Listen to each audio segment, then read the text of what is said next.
play dead. I don't know what. Cover my neck and hope for the best. But it stopped me from going back there like I regularly did with my dog every week. You know, and for like an entire summer, you know, I didn't go back. I wonder what, in your case, what caused it maybe not to, you know, actually try catching you. I mean, or maybe it was trying to just scare you off, like the situation where mine did. I mean, that's how I feel like it was trying to scare me away. But then it got violent, so I don't know. I'm just wondering if we would have hung around, if we would have been able to get away. Well, your statement has gravity because it's the natural aspect of the coyotes which drew me to what's going on. Are they fighting a porcupine? But, you know, you usually won't see that kind of activity, Gary, from coyotes in the middle of the day, late day, 6:30. Sun is not going to go down for a couple, 3 hours. Something is going wrong here. They're not coming out. So they were obviously threatened enough to bulk together to make enough noise to try to shoo this thing off. That made them afraid. Yeah, it sounds That's like what made me afraid, realizing, wait a minute, they're not coming out of there. What is this? Because that was my first thing. What is this man doing in a snow blowing outfit? Like, I got a dark blue navy one myself from snow blowing, and a balaclava. Like, it's hot. It's July the 7th. You know, like, so that all, like, it's sort of, your reasoning goes, wait a minute, what am I looking at? And then, why is he squatting down? And then, what is that? I'm out of here. And trying to look and run at the same time, I was terrified, you know, and I was even almost embarrassed to say to the people from the BFRO that came up, like, I'm you know, it actually, to tell you the truth, that was the same summer that they came up after I reported it, talked to John Bindernagel, who turned me on to Todd, and said, we're going to come up and look, do you mind? No. We met at a little restaurant. I brought them up to the property. And when we went back deeper into the bush, I actually shot a video back there. And deep in the bush. You were brave, I'll tell you that. Yeah, but that was before the incident. Looking back, that was the first time I had really been back there wholeheartedly. That deep in there was with that group of people. Now, how, out of curiosity, you did a video back then, okay? How long before? I mean, you did the video, and then when you had your encounter, how long a space was that? That's a good question. Had to have been a year. I did the video probably a year before that. And then the following summer, we had just built a wood kiln. My wife is a potter. And I remember the week after my incident was the first wood firing that we had ever had here. So we have 8 to 10 people that come up to fire pottery. It's a 3-day experience kind of a thing. Now, has there been any other encounters in that area from other people? Have you heard? Absolutely, lad. There was an incident that happened in just a smaller little hamlet north of me back in the 1920s. This was reported of a large, tall, hairy-like man crossing the road. And it was just the day after New Year's. So it was New Year's Day, and people were traveling from A to B. And I believe this had moved in front of the vehicle. So that's a long time ago. Then in the 70s, there was a bunch of reports about somebody hearing these like monkey-like sounds that were coming from like a bush area that wasn't too far from where this like orchard is. It's a 100-acre orchard that's up in this neck of the woods. So again, it's pocked. Like over the course of a long duration of time, there's another gentleman that has a 100-acre parcel that a year after my experience, he rents smaller acreage to other people to grow food. He had reported that he had heard this thing in his field that sounded like a cross between a lion and somebody, like a man screaming at the same time. Oh, wow. That's what I heard. something like that. And like really chesty. Yeah. Yeah. I mean, and loud. At least in my case, it was extremely, loud. That's what really scared me quite a bit was, how loud it was. And I tell you, that's something I'm going to remember for a long, long time. And so. Well, and some of those field recordings that people have made, I mean, when I hear them, there was the one that's from the California recording from the 70s that sounds like all the grunting and snorting. It's got that like kind of that kind of thing going on with it. Some of those voice recordings were analyzed, and I think that they were like, there's no way like a human, the way that it was reacting in the spectrum that they were studying, it was like, nobody can do this, like what it was doing. Because there's really high pitch aspects to it, like a gibbon, like the monkey, the gibbon.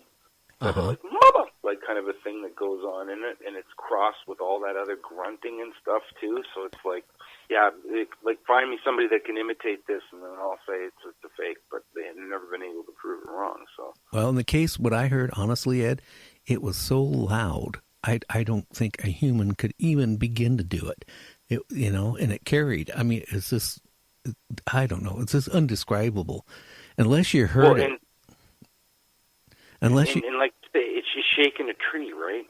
It didn't shake it. It took the tree and bent it over like a bow, like bow and arrow. You have a bow. It just bent like a 20, 25-foot fir tree, just bent it right over like nothing. And that's when it screamed at us. And that's when we were really bailing to get into the car. And that's when we took off and it threw the rock. So did it come up on you, or did you come up on it? Originally? We were originally we were down at that old internment camp, the old mine. There was nobody else there, and we were just taking pictures. And then, like I said, my friend, who's a medical doctor, said, "Hey, look at that big, huge bear. I didn't know they get that big." And I quickly, I had a telephoto on my camera, and I kind of like lifted it up, and it was not a bear. And that's when I yelled at my friend, and he glanced at it real quick. And then we just decided to get out of there because we were scared enough for our lives. And I mean, that was like 2 miles of living hell running overgrowth, trail that was real. Nobody's probably even walked there, probably since the year before that, because of the time of year. I mean, like I said, there so you were saying too, when you got back to the car, it's like he had almost beat you there. He was there. Or she. It was there already. Did you ever think it could have been a second? That is, I never thought about that. It could have been a second one, but it was whatever it was 20, 25 feet away, 30 feet away from the car, and we were pulled off the side of the road on a little kind of where you could kind of pull off for emergency, and that's where we hiked in at, and that's where I left the car. And it was like right there in the tree line, pulling that tree down. And that's when, we really was freaked out because we ran fast as we could, to get back to the car. And it trying to intimidate you by doing those things, too, right? Well, it like I said, it screamed when it was bending that tree over. And, like I said to you before, we went on the air, I got in the car, got it started, and my friend was just getting his foot in the car, and I was dragging him as I was taking off. And the next thing I know, I heard a big rock, hit the side of the car, and I actually saw the rock bounce off the front fender. And I never told my wife about it, how the dent got in the car and the scratch on the fender. But, that's the whole problem. When I got back, like I told you, my friend just opened up his medical practice, and he didn't want anybody to know what happened because he was worried about, just opening up his medical practice. He would lose it, and he was financed like you wouldn't believe to open it. And he was probably more scared about it than I was. But, if you go sit there and you start telling people, hey, I saw a Bigfoot and this is what it looked like. Two things, like today, as we've been talking, I have been getting messages off and on. People saying, why don't you have photos? Well, I'm going to tell you something. Put your butt in the situation. I guarantee you, You're not going to, unless you're a braver person than me, you're not going to even think about taking pictures. You're only going to think of one thing. And that's getting out of there. Yeah, getting out of there. Yeah. Well, here's another thing, too. Like, there's other things that kind of, like, point to, well, why? Like, U.S. Forestry Engineering, through the Corps of Engineers, releases a thing every year, I believe, on different stuff that goes on in the area, what to do, procedural things. In one of the manuals, I believe, it was published that, like, you would run across a black bear, a grizzly, what to do in these situations. They had one that's listed for Sasquatch, Bigfoot, size, dimensions, weight, probability of running into, locations you could run into, a small map of locations and sightings that were confirmed. Why would they, U.S. Geological Survey or people that were related to the engineers, Corps of Engineers, release a document like that as a handbook, and it be a standard if they didn't think the probability was there? Well, you know what? I know, like, if they started saying that there are Bigfoots around, and you go into the forest and you could run across one, I think they would lose a lot of revenue. A lot of people wouldn't. A lot of people, seriously, I mean, they have a hard time now, making money. They charge you like you wouldn't believe. But I don't know. I think in my case, we actually stumbled across maybe a Bigfoot family or a Bigfoot. It was doing something. We were in its territory, and it wanted us out of this territory. To this day, I just feel like it wanted to do harm to us. So, I mean, it put it this way: people that I've talked to said that they ran into a Bigfoot, and the Bigfoot wasn't aggressive, really.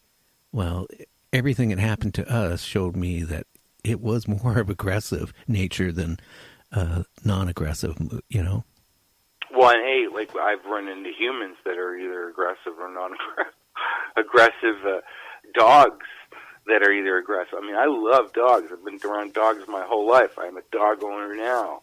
But in Jamaica, there's been a couple of times where it's like, okay, we have to go through this area. There's a pack of wild 5 dogs. They're kind of big. They're showing their teeth. We have to go from A to B. I'm going to be wary. But again, it's the same, it's a dog. But again, I'm afraid, right? It's showing me aggression. And I've been in a position before where I probably have shown aggression as a result of trying to protect something. So, I think that's a natural animalistic trait with everything that we come across. I mean, my experience was something that seemed docile at first, had an air of aggression, and then all of a sudden was docile again. Yeah. So, to me, it's like, hey, if I had to be territorial, I had a place where I could only fish, collect berries, and somebody was going to try to, like, beat up my family and take my fish and bear, I might try to, shake a tree and go crazy, like. Yeah. Then the case, like, I've had people even say, like, why didn't I have a gun with me? Well, I wasn't prepared. I mean, we were warned ahead of time, that there were bear in the area, and we did have bear, at least he had bear spray, which I don't think would do probably much good, but, I hate, put it this way, I would not like to use a can of bear spray on that. Well, would it even have an effect? I mean, speed, agility, like that's the thing that alarmed me the most. I mean, I've camped a lot in my life, provincial, national parks. My bear experience was outside of a thin nylon canopy of a tent at 2:00 in the morning, a full-grown female sitting there lapping the air. And I'm look, oh my God, her head is bigger than the size of half of a dining room table. She was big. She was a big girl. But I knew what was going on. I knew I could be in control, boat whistle, pots and pans, make a lot of noise, chase her out of the area. I could do it. What I saw freaked me out. It was so big, and the way that it moved and the speed that it moved, that's why I said it seemed unreal.